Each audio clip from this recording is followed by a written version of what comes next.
Peace, family. Peace. Now, there's a misconception going around. People tend to think that myself and Tommy Robinson are friends because we sat down to speak about freedom of speech over 2 years ago. This is a falsehood. Myself and Tommy Robinson have never been friends.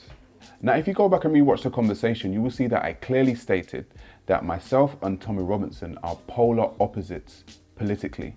I also stated that I am for Tommy Robinson's freedom of speech, and I will repeat that right now. I am for Tommy Robinson's freedom of speech. But I also said to Tommy Robinson that I am a black nationalist and I am for the forward advancement of black people globally. Now, freedom of speech is essential for any society to thrive and grow.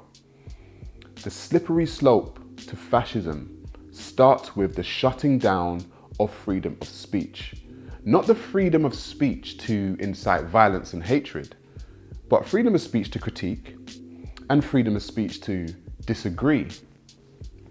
Now, I talk a lot, and if you are going to shut down Tommy Robinson's freedom of speech, what's to say that you're not coming for my freedom of speech next? Everyone should have the right to speak what is on their heart and what is on their mind. So with that being said, I'm going to afford myself and Big Bro the right to critique Tommy Robinson.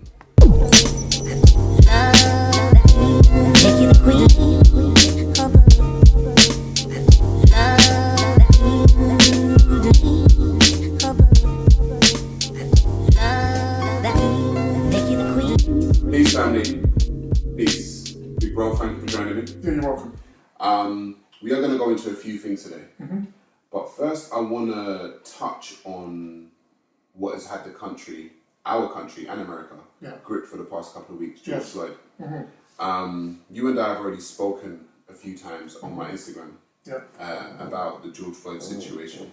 And just the marches and the feeling that has happened around the world about George Floyd. Yes. You and I are both black men. I myself have had maybe one run-in with the police in my life, and that was in my teenage years. I've never been arrested, I've never been to jail, I've never been to prison, it's never happened to me. However, with the George Floyd situation, from what I saw, I didn't watch the whole video. I couldn't. I didn't want to watch a man dying. That's just my own personal view.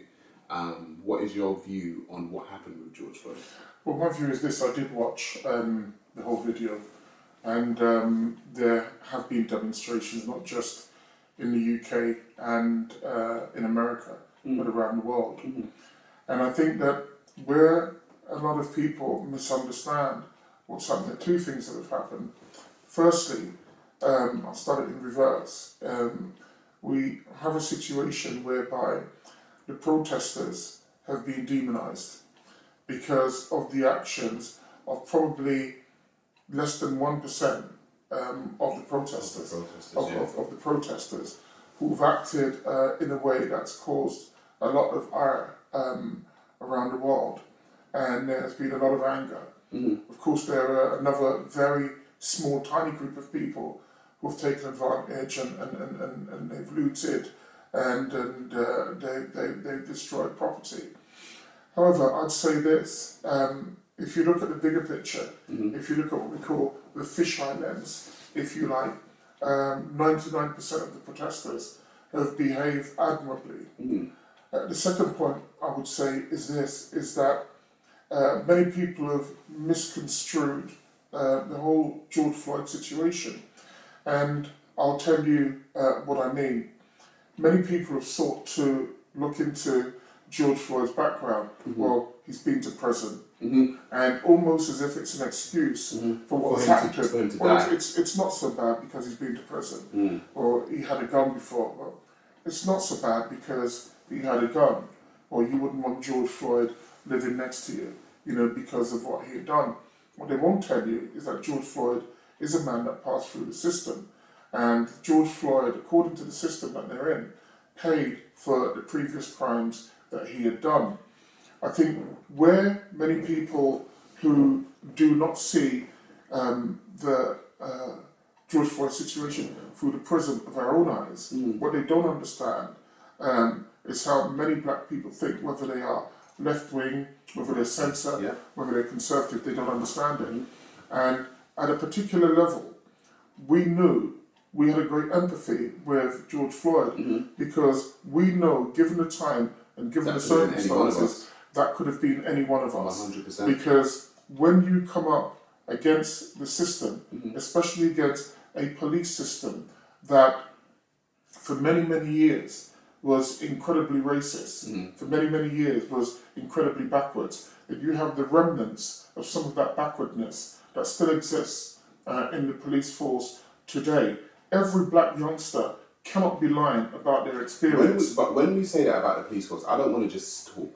So I said on a previous video that there is a 2006 FBI report, okay, that we can actually look up on documentcloud.org. The FBI in 2006 reported that there are neo-Nazi white supremacist gangs infiltrating the police forces of America. And then so when we now see these unarmed black men being killed, shot, maimed, hurt, the FBI in 2006, even though it's just 2006, we know this has been raging from before that, but in 2006 was a report. So it's not just a feeling that we have, it's actually documented by the FBI.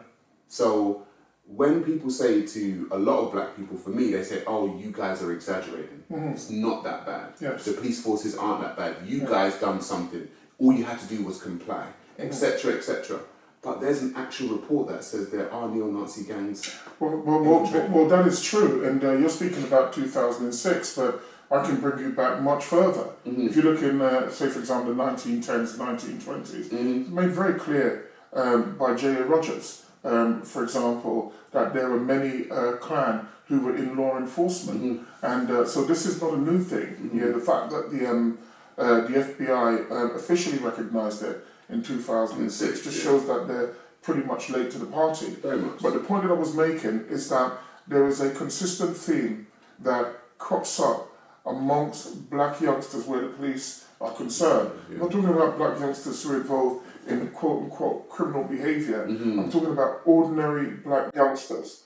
And before I tell you what it is, I'll tell you what it looks like. Right. When you saw David Chauvin, who was the so-called police officer who had his knee on the neck of George Floyd, you saw the sneering attitude in his face. You saw the look to say, so what? Nothing will happen to it. I'm protected by this system. That's the look. And we recognise that look because I've seen that look in police officers. You know, clashed with police officers before. You know, I did get into trouble, you know, about 15 years ago when some white guys came and stabbed up a black guy, and we jumped in and, you know, it kicked off and it ended up with me serving 4.5 months. So whilst I was cleared of the assault, I was found guilty of violent disorder, which is nonsense, because if you're saying that I used reasonable force to defend myself, but then you find me guilty of violent disorder. What does that consist of? What's violence? Violent disorder is 2 or more people seen an offence, seen a violent situation, and feeling frightened. And literally, that's what violent disorder is. And so you went to jail for 4 months because people were frightened? For 4.5 months because a person in the bus stop said that he was frightened. Wow. And literally, I saw how the system worked to take me down, a black businessman at the time who was at my business. You were defending your business? I was defending my business and the 2 people who had been stabbed.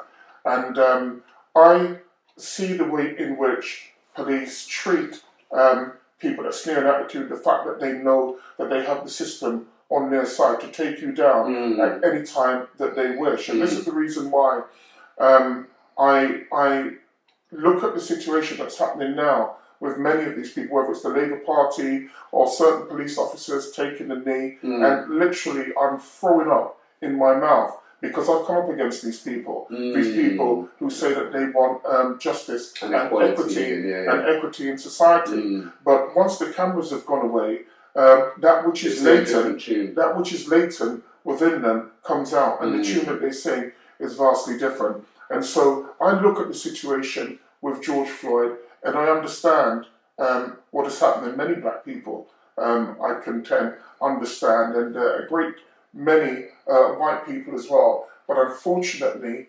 as I said earlier, there is a section in the society, within the media and within government, that wish to paint this as just a violent rebellion. And whilst there has been violence, that, as far as I'm concerned, has not been what the demonstrations, the great majority, has been about. So let's go into the violence then, because Okay. and from what I can see, okay, from whether it be the looting, the other day, you know, we saw a statue being brought down in Bristol, Yeah, of a slave trader, Edward Colston. Edward Colston. From what I saw, the people that brought down that statue were not black. I have suspicions about the people who are inciting the violence within the protests. Yes. I have suspicions that it's actually Antifa who are actually inciting the violence. I have suspicions that it's Antifa who are the ones that are breaking a lot of the businesses' windows and causing a lot of the violence. And the door bin and so on and so forth. Right, do you agree?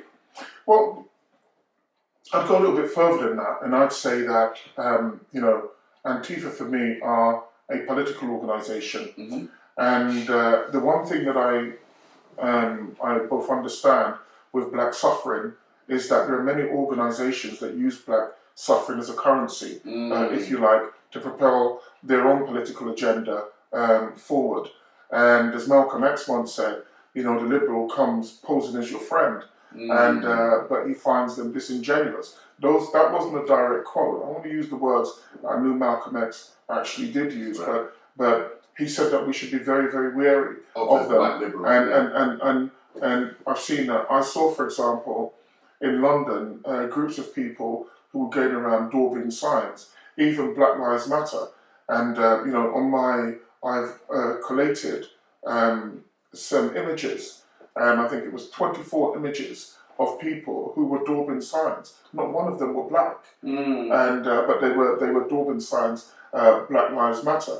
But when you go back, for example, to the statues, for example, Edward Colston, I know a lot of people, I do, and not one person that I know who is black said that their life would improve exponentially if they took down the statues of these people. Because you see, once you start doing that, you have to ask yourself, where does it lead to? Now, I accept that Edward Colston did horrendous acts. He was complicit in torture. Yes. He was complicit in murder. He was complicit in slavery. He was. And nobody can argue that point. However, I'd say to you that if you go after Edward Colston, why then do you not go after... I'm going to pause you there. Well, I'm going to pause you there. We're going to go, because we're going to hear what Tommy Robinson had to say about the statue, and then we'll continue. Okay, no problem. You see, they just pulled down some statue from 1700, 300 years old. Who gives a shit what it's about, what the man does? It's part of British history. What are you going to start with next? Churchill said this. Next, if this isn't stopped next Saturday, let me rip Churchill's statue down. Tommy Robinson himself, who gives a shit about Edward Colston and what he's done? Would you say? Well, look, he's entitled to his own view, as I am entitled to my own view. Right. Now, you know, I think you'd agree that you and I are free speech advocates, Right. And he must be allowed to say what he wants within reason. As I said, it's the old cliche, you can say what you like, but it doesn't extend to you walking into a cinema and shouting fire. And I'm very concerned about what he said and what this could turn out to be. I am concerned. And in answer to him and him speaking about statues, and stuff. In the first instance, they're inanimate objects. George Floyd wasn't. George Floyd was a breathing real human being. Human being. Some people daubed some signs on some on some statues. Okay, I can understand why that would upset people, but when the call to arms is to bring out large groups of people because of a situation that can be cleaned up for $3.99, I'm not quite certain that I agree with that. But I think he should be very careful. However, when it comes to the statue, I've said this, right? This is my general blanket statement about the statue. Yeah. As a black person, as you said before, my life is not going to be either better or worse for that statue either being there or coming down. Yes. I do not believe that my life's going to be better. Mm-hmm. However, I will tell black people this though. Yes. The reason why that statue is there Yes. is because this country was built upon colonialism. Yes. It was built upon racism. Yes. It was built upon enslavement. Yes. And so the people that build the country are going to deify and revere their heroes. Those people that built this country. The people that built this country. That's the people right. that helped mold this country. Yes. This to me is a thing where black people need to understand where they are. And I think for a lot of the time, black people seem to forget. You know, like, we're comfortable here. I do believe that we are comfortable here, right? And, you know, we work here, we pay taxes here, we have jobs, we have families, kids go to private school, etc., etc. It's cool. However, this country was built upon racism, a lot of it. Mm-hmm. And so my thing is, tearing down a statue will not reverse the history of this country. You can't now reverse the history of the country. It is what it is, because me and you had a conversation and we said, there are so many things within this country Yes. that were built upon racism. Yes. So many things. Yeah. So my question now is, okay, you tear down the statue. What's next? Well, as I was saying earlier, that Colston, many people say, well, he did great things. I'm quite certain that, you know, Adolf Hitler liked little children and dogs. It doesn't under any circumstance excuse his behaviour to destroy millions of people around the world. And I would say this about Colston. Colston's no friend of mine, and Colston certainly was no friend of black people. Now, I noticed that it was a group of white people, predominantly, that tore that statue down. Yeah. And so, you know, they can tick their virtual signaling box for that particular day. But I would ask you this, and I think this is very serious. Where then will it stop? Yeah. Because I've read into Edward Colston, and Colston was huge, but he wasn't as huge as Alex and David Barclay, who were Quakers, and they were slave traders and slave owners. And Alex and David Barclay used that wealth to build the behemoth financial institution that we see today, which is called Barclays Bank. When are we going to have the demonstrations against those slave owners? Those slave owners who made so much money, that a couple hundred years later, their bank remains one of the largest in the world. Are we now going to take Barclays cards out of our wallets? Well, this is the hypocrisy that exists at the moment. If you look at, say for example, the Tate Gallery, beautiful gallery. I don't know if you've been. Yeah. And the Tate Gallery was funded almost exclusively on the profits of slavery from Jamaica. This is the beautiful Tate Gallery that you see in central London right now. Who amongst us is going to go and destroy the London Stock Exchange that traded people, dark-skinned black men, like me and you, and we were traded as a commodity on the stock market? Do you realise the stock market made so much money that they were able to construct the Bank of England in 1694?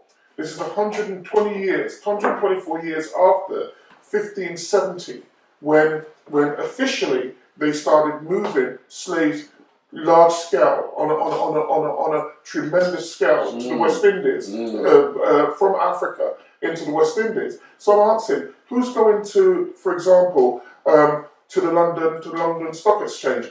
We know, for example, that the Bank of England, not the Bank of England, the Church of England. The Church of England came out with a pusillanimous quote-unquote apology in 2006, and quite disgracefully ruled out Reverend John Sentamu, and speaking about an apology for what occurred during slavery. How many people know that it was a company, and I'll remember it in just a moment, it was a company owned and operated by the Bank of England, but by the Church of England, that when they took slaves, that particular company run by the Church of England would brand black people on their backs with the word society. Yeah? Who knows this? Meaning? It was just society. They backed it. They belonged to the Church of England. Right. So on one hand, the Church of England would come to you with this incredible story about quote unquote Jesus Christ, but in the very next sentence, these people were branding dark-skinned people. So but the Bible had all these wonderful stories, but these religious people, it didn't stop them from branding black people. And so I kind of get slightly upset, when people say to me it was the church and John and Wilberforce who were the force behind stopping slavery. Yeah. Whilst there is some truth to that, their context needs to be given. I'll give you context of that. Because there was a man called Oluda Equiano. That's right. Okay. Yes. Who also was with William Wilberforce. Yes. Who was actually the force for stopping slavery in Great Britain. Yes. A Nigerian. Yes. As a matter of fact. Yeah. Who educated himself. Yes. Who was a former slave. Yes. Himself. Yeah. Both in Nigeria. Yeah. A slave in Nigeria to Nigerians. Yes. And also a slave to the British. Yeah. And this story, when it comes to William Wilberforce, is not told. No. It's not told. No. And the Church of England, the name I was looking for was the Codrington. It was called the Codrington Plantation in Barbados, where they branded black people with what's the term I'm looking for? Soldier irons. Yeah, they branded the term society on the backs of black people. Now, of course, there will be many people who will be watching and say, yeah, but slavery was 150 years ago. It was 200 years ago. And there, it's actually quite disingenuous. It's almost, for example, like having the situation in South Africa. And they will say that apartheid ended at this date. And so, of course, then it was a kumbaya moment for everybody. And everything's fine after then everything's fine after that. Yeah. Nobody speaks about the structural racism that still exists in these countries. You know, many people will tell you, I hope I'm not going off, but many people say to you, for example, you know, there are many countries in Africa that cannot look after their own affairs. And in the words of President Trump, many of them are shithole countries. That's what he said. And you say that some of that may well be true, depending on how you measure the term shithole. Depends how you measure it. But I would say this to you: when that continent has the very same colonialist mindset in terms of the banking infrastructure, and that banking infrastructure is controlled from here, from the UK. Many people don't understand that. Even the Francophone countries. The Francophone countries, the French countries, all of their wealth has to go through the French banking system. And you think to yourself, really? Yes, it does. And so imagine taking out the fiscal wealth of a country, putting it into your system, making tens of billions profit, but it not going back to the country where you took it out, knowing that in order for any country to be built and to have any type of aspiration to first world status, you would need to be able to build your infrastructure, your schools, your hospitals, your roads, your sanitary, everything, your sanitation, everything to do with it, and we don't have it. And you know, one of the great examples of a system that has kept, I believe, people in the colonial mindset is Jamaica. Now, I'm Jamaican. Now, you're Jamaican. So am I, yeah. Yeah, you're Jamaican. And yet you say to yourself that in Jamaica, there are lots of problems in Jamaica. There are lots of problems, and we can't get away with it. There's a lot of violence. And then you ask yourself, where does that come from? And people say, if you mention race, people, oh, you're making excuses. But you cannot tell me, slaves, you know? but hold on, you cannot tell me that I'm making excuses. In Jamaica, 70 cents out of every dollar earned by the Jamaican government goes in debt repayment. To who? Great Britain. To who? And many people, you then see what happens when monies are not being able to filter into the system and infrastructure remains poor.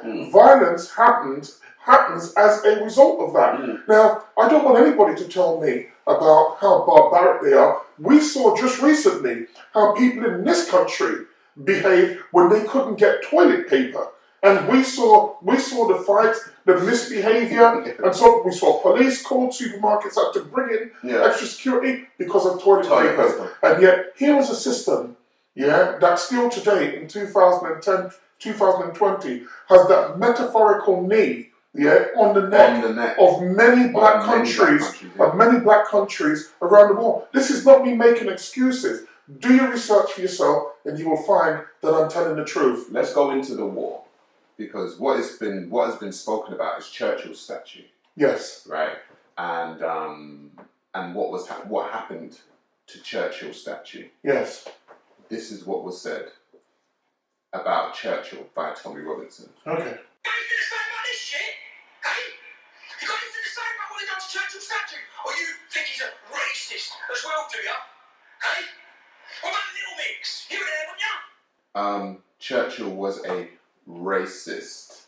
You think Churchill was a racist? Well, look, can I just say to you, there is no doubt whatsoever, I don't know what Tommy's on about, there is no doubt whatsoever that Tommy has a particular view of Churchill, and he's allowed to have that view. Of course he is. We accept. Tommy, if that's your view, fantastic, have that view. But guess what? The same democracy you claim to believe in is the same democracy that we say that we believe in. That's right. So once you are allowed to have your freedom of speech, so are we. Yes. I contend and I say that I have a different view to him. And my view is this. Has Churchill made racist statements? Yes, he has. Yep. There's no doubt about it. Let's just say, for example, let's be generous and say he made no racist statements. I don't believe that's true, but he did. But just for argument's sake, he made no racist statements. Let's talk about Dresden. We know that when you look at the bombing of Dresden, where over 600,000 people died,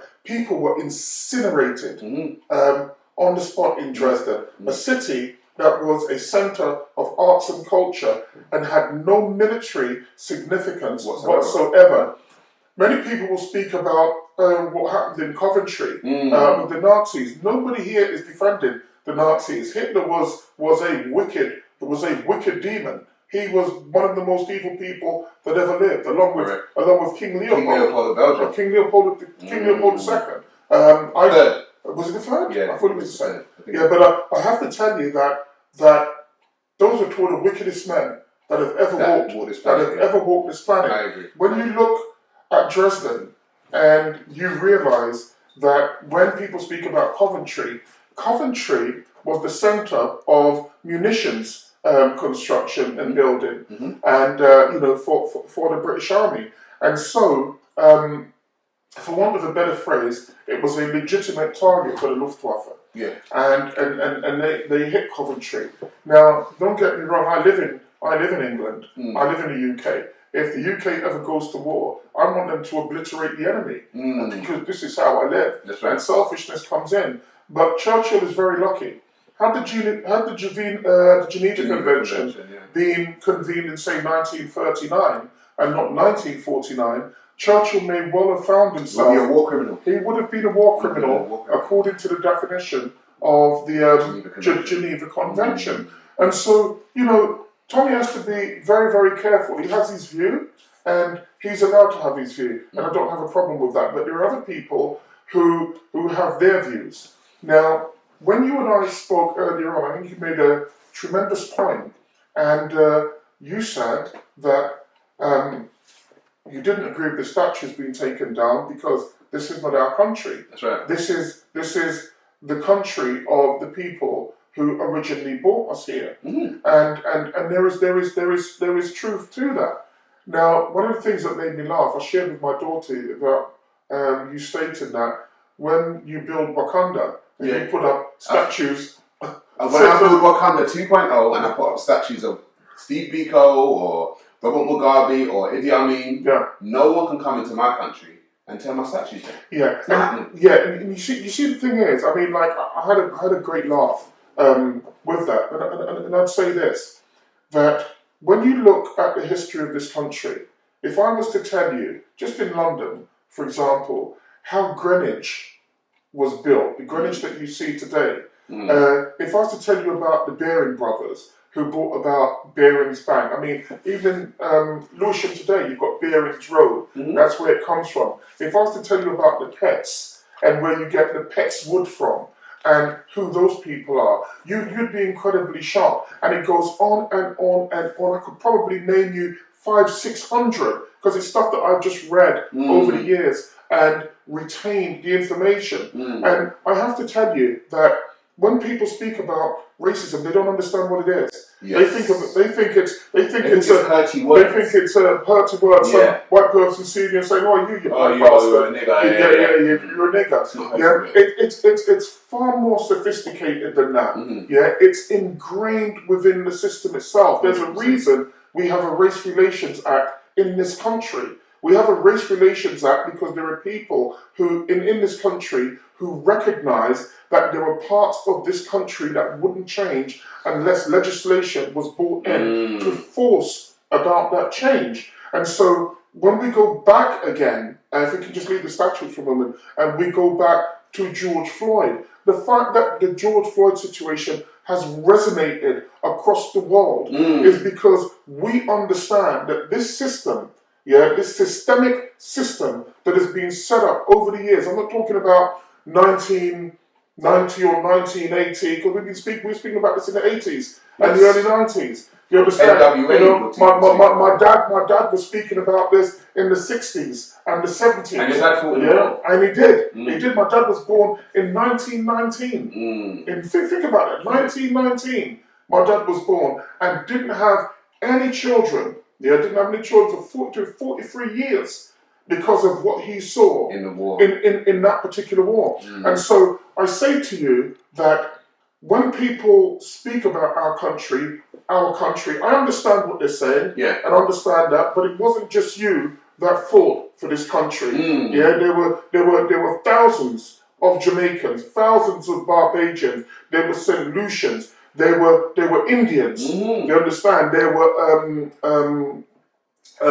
there were Africans who fought on behalf of the Commonwealth in this country, and so black people are invested in this country as well. So when the clarion call goes out, we've got to defend our country. We've got to defend our country. I would ask you, defend your country from whom? Because those who fought for this country, also fought, or I'd like to believe they also fought for the principles of freedom and democracy. And part of that freedom is having the freedom of speech. And if you only want freedom of speech for one group of people, and you're not willing to extend that same courtesy to others, then you may well have just as exposed yourself as a hypocrite. But the thing is, okay, so when I spoke to Tommy Robertson myself, right? Yes. I told him that was a good interview. Thank you very much. You were there. Yes. But he said specifically, right? Yeah. That he does not. I told him I'm a black nationalist. You did. Right? And I said that to him.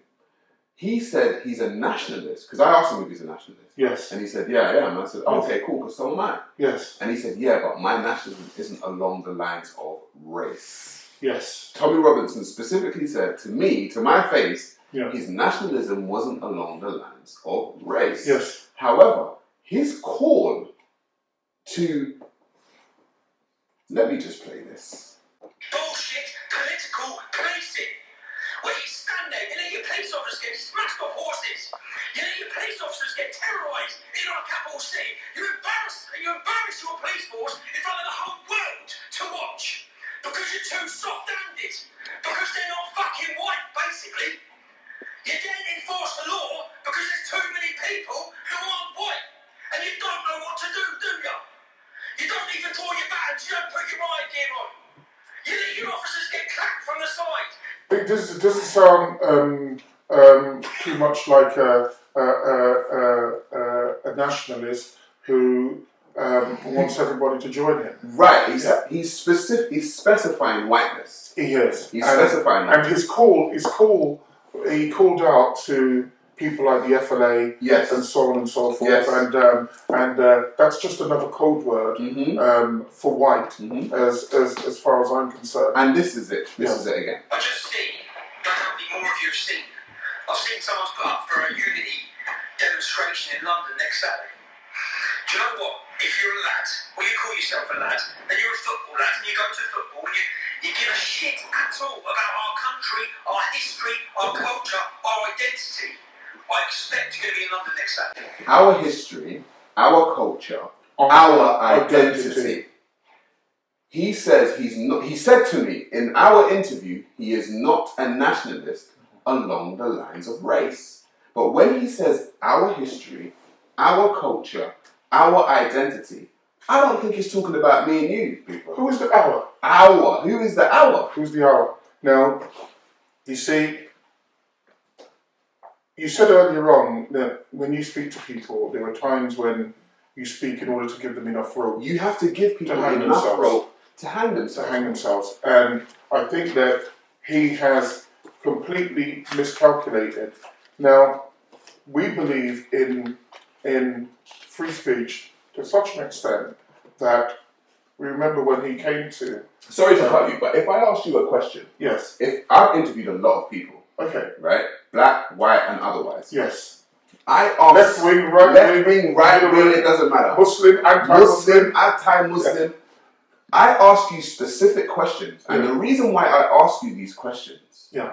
I'm not asking... And I will ask them, and I may be jovial with you, and I may be throwaway, but I'm asking you these questions specifically to hear you say certain words and to put yourself in a certain position. Yeah. I can come to you as a blank canvas, but if I ask you a question and you tell me something, I will hold you to it. Mm-hmm. Tommy Robinson said to me, to my face, one, I'm not a racist. He's not a racist.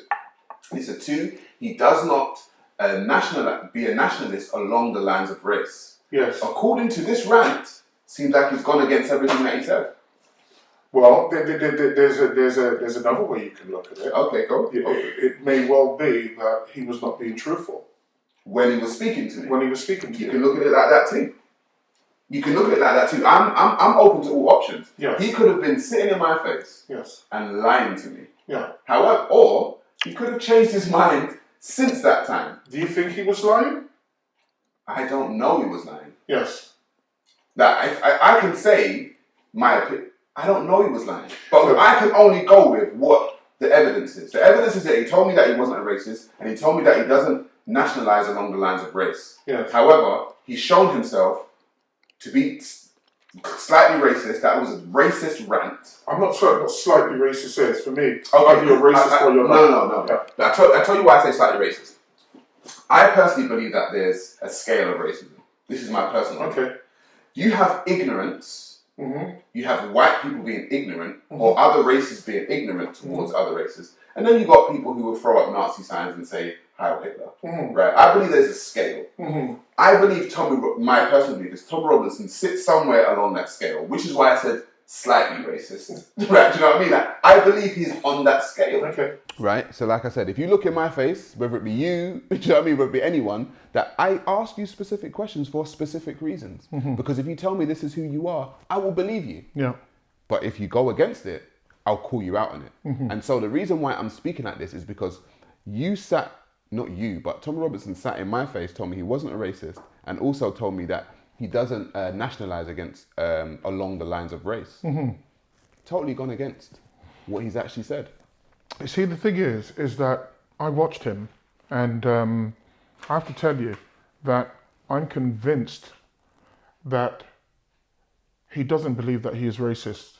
He doesn't believe he is. He doesn't believe he is. Right. And you remember we were surprised when He he came. came down for the filming. With the he black rolled. guy. We rolled with a couple of black guys. Yeah, he rode with a couple of black guys. He Yeah, rolled with a couple of black guys. And I was like, and you know, some people were shocked. Yeah. Yeah, and remember he came to Brixton. Which could have been a play.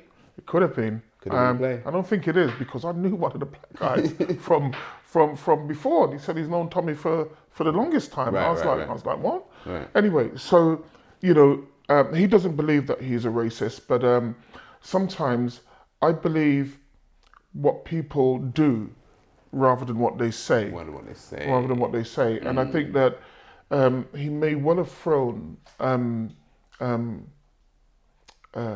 petrol rag onto a fire.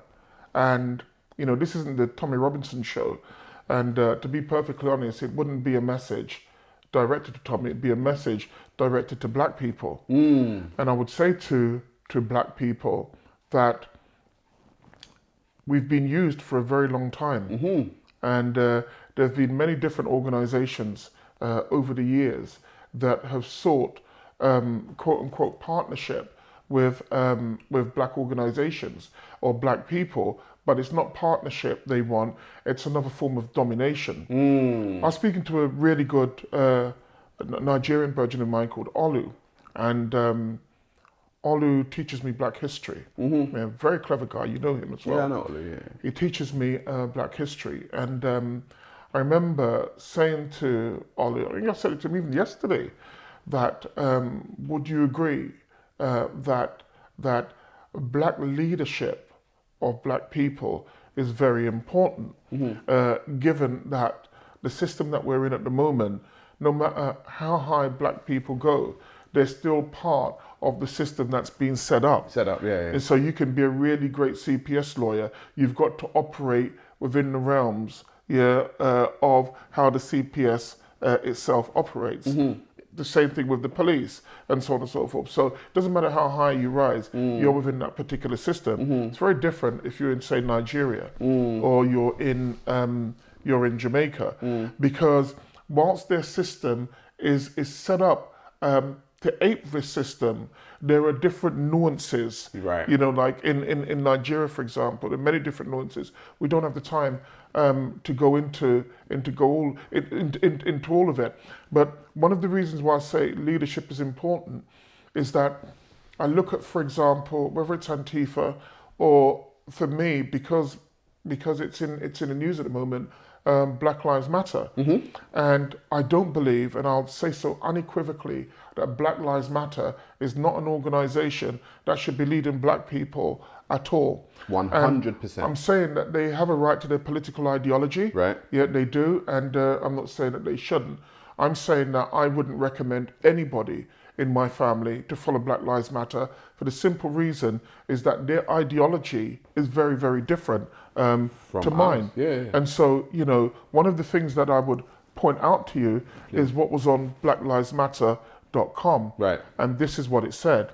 It says, we make our spaces family friendly, enable parents to fully participate with their children.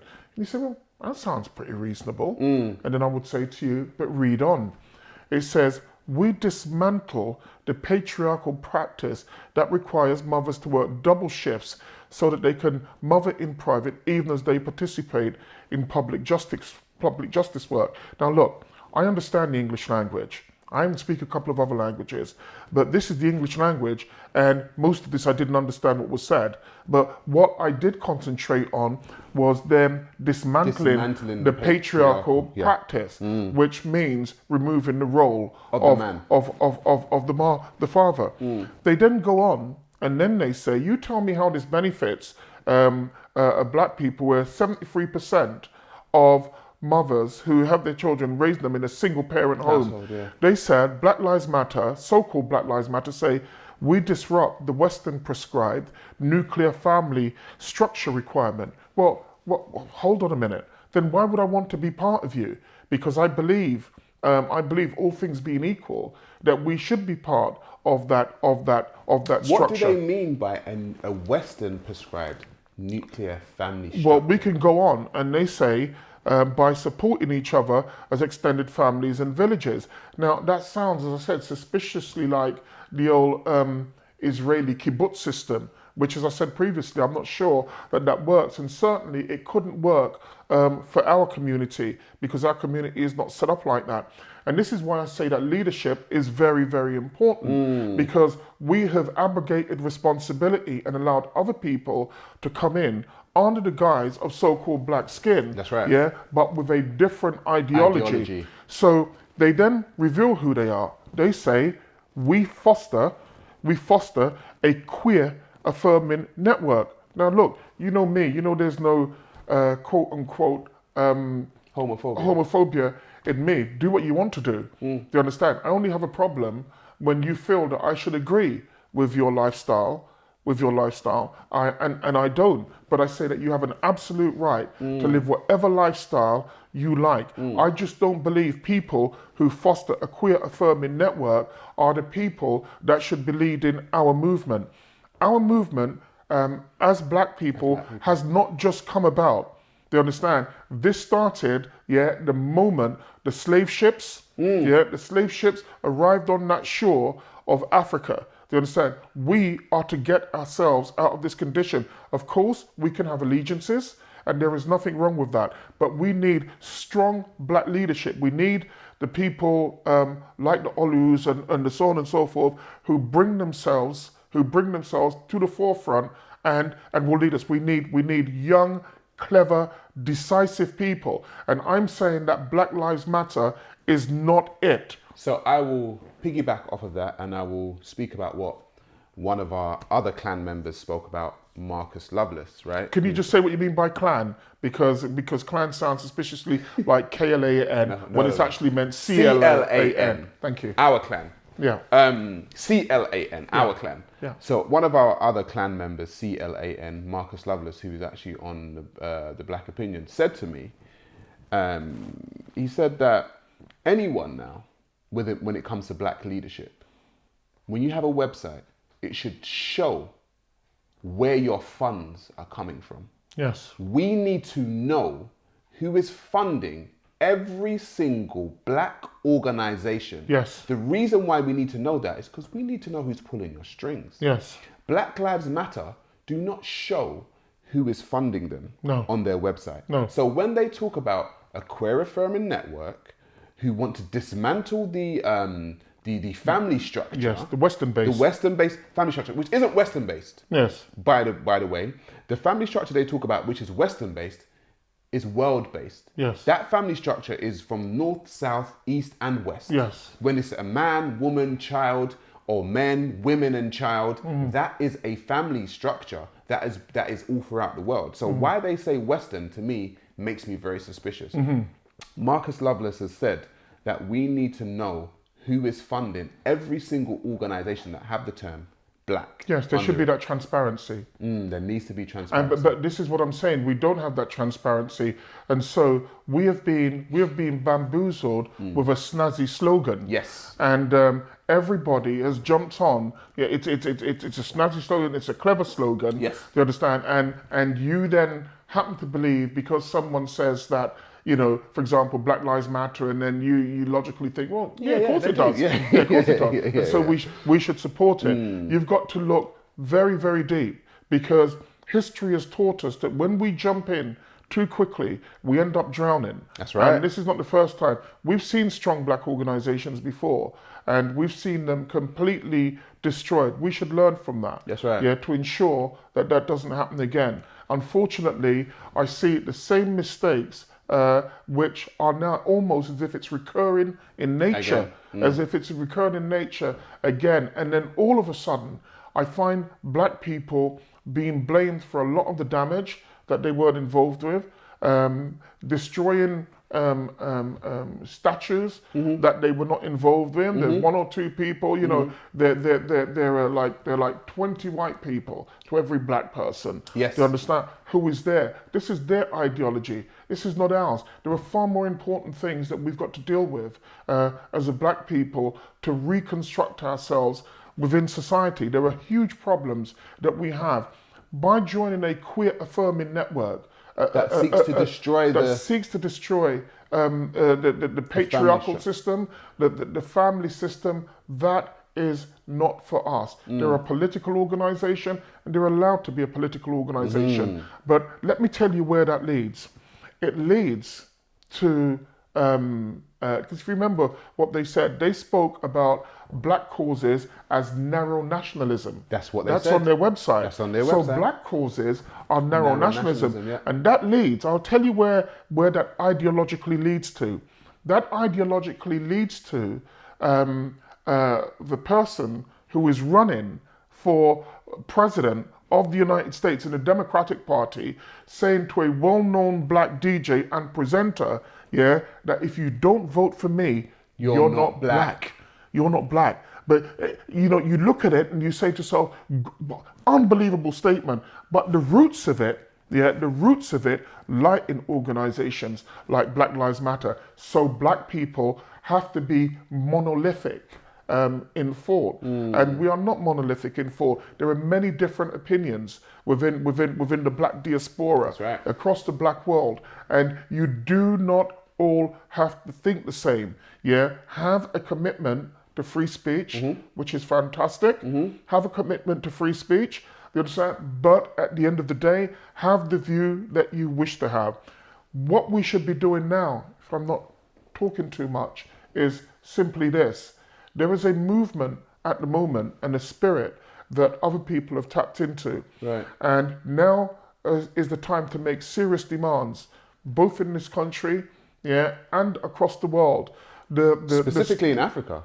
Absolutely, absolutely. But like, let's look at here in America first. The structure of policing has to change. Yeah, the structure of policing has to change. There has to be biometric testing implemented to weed out police officers. Yeah, to weed out police officers who have particular views, who do not know how to respond. This isn't just a training exercise. Yeah, this is an attitude exercise, and this is something that needs to happen. As I said to you, I told you before, in America, and I speak about America because 95% of my family are in America. Yeah, they're in Texas, they're in New Jersey, and they're in Florida. And so they're interested, I'm interested in what happens over there, just like they're interested in what happens over here. there, Yeah, because we are family. But no longer should any political party take votes from black people for granted. We know in America, whoever blacks decide to vote for, because of the tribal nature of America, with the Democrats and the Republicans, black people now hold the balance of power. You cannot no longer vote for someone who will not be for your interest. Yeah, there has to be some kind of recompense, and we are not making the right demands. Right. So we'll close out soon, but I just want to make a statement. So when things like George Floyd happen, Yes. right, and they've been happening for decades. Yes. Okay. The reason why, in my personal opinion, the reason why George Floyd can be Rodney King, can be Ahmed Arbery. Ahmed Arbery, can be Alton Sterling, Yes. can be Tamir Rice, can be Sandra Bland, can be countless other people, Yes. is because black people hold no leverage. No. Okay? And I will go back and I will say this again. Back when George Bush said there was a war on terror, Yes. when he said there was a war on terror, what he meant was that there was a war on radical Islam.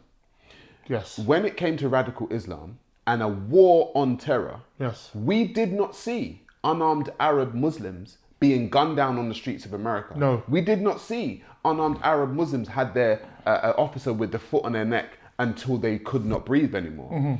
The reason why is because Arab Muslims have Kuwait, Saudi Arabia, Qatar, and many other UAE countries backing them. And if that was to start happening in America, one of the ambassadors or Would the be president summoned in. will be on the phone to Would be the summoned. president and say, what the hell are you doing with my people? Yes. If unarmed Chinese people were being gunned Indians. down, Indians, there would be someone on the phone. Black people do not have anyone on the end of the phone to say, what are you doing with my people? Which leads me to, we need to start building a base. Yes. And our base needs to be in Africa. It Yes. needs to be in a black land. Yes. It needs to be somewhere where we can get ambassadors or people up on the phone when black people all over the world are going through something to say, hang on, what's going on with my people in your Yes. country? Yes. We need to start building that. Yes.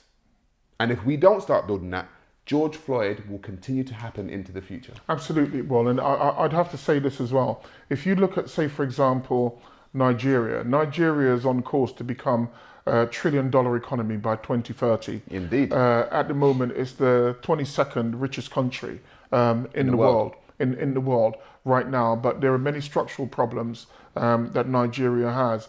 There are many of us over here with the intelligence, with the brains, who can go over there and assist a country like Nigeria. You know me, I love Nigeria. You are. You know, You're I spiritually love, Nigerian. I'm spiritually Nigerian. I've said that many a time.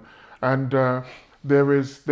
I've said before that Nigeria is pregnant with possibilities. Are there problems in Nigeria? Yes, they are. Let me tell you, racism isn't one of the problems in Nigeria.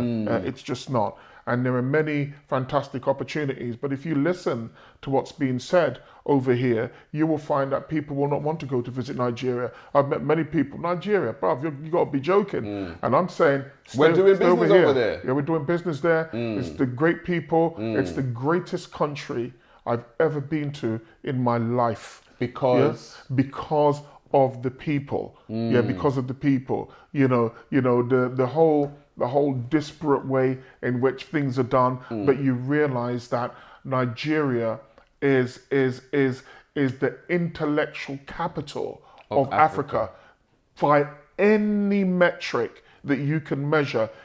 Nigeria has great doctors, great lawyers, great politicians, great businessmen, but understand that Nigeria in its present incarnation has only been that way since 1960.